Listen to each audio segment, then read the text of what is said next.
How does change work? Everything is changing constantly.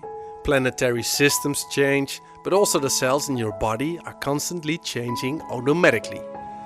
But how much influence do we have when it comes to changing things? Imagine you want to lose 20 pounds. How do you change your behavior? The intention to change pops up in the neocortex. This is the most recent part of the brain and it's originated 100,000 years ago. Thanks to the neocortex we can think, plan and oversee complex issues. Also, this part of the brain is the storyteller. It constantly comes up with stories and explanations. The lower parts of the brain contain the reptilian brain and the mammal brain. The reptilian brain originated 500 million years ago and it is focused on surviving. This is our autopilot and it works out of routine. The mammal brain originated 200 million years ago. This is the emotional brain which is focused on avoiding pain and gaining pleasure. When you're sitting on the couch at night, suddenly you think about the bar of chocolate in the fridge.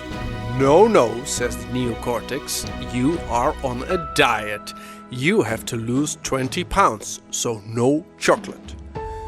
But the reptilian brain gives you the impulse to go and get the bar, because you eat chocolate every night.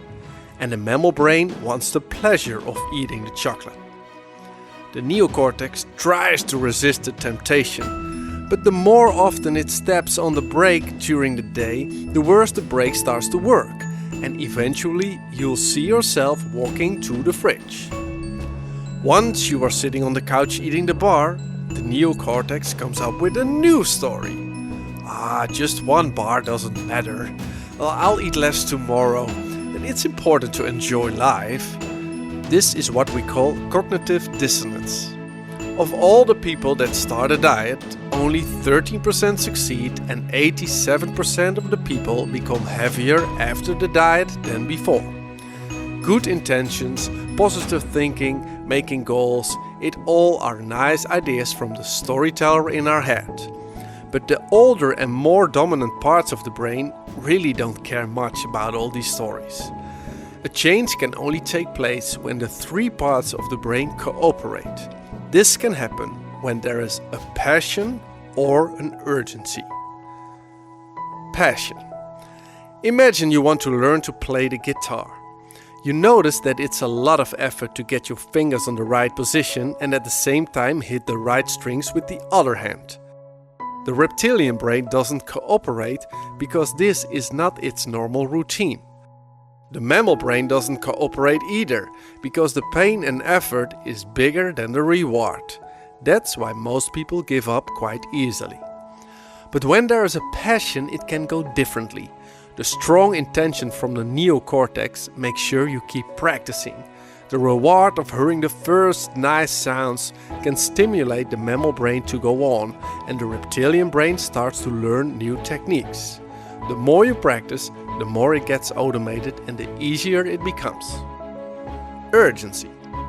When people suffer and don't see a way out, there is a sense of urgency.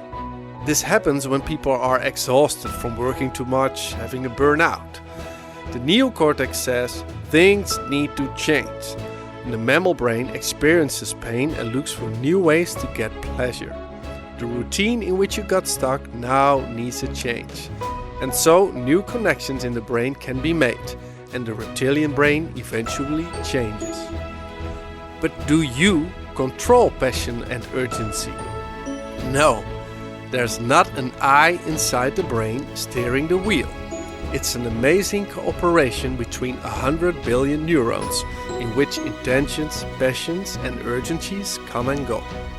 The idea that you are in control of your actions is merely an illusion created by the storyteller in your brain. Thanks for watching.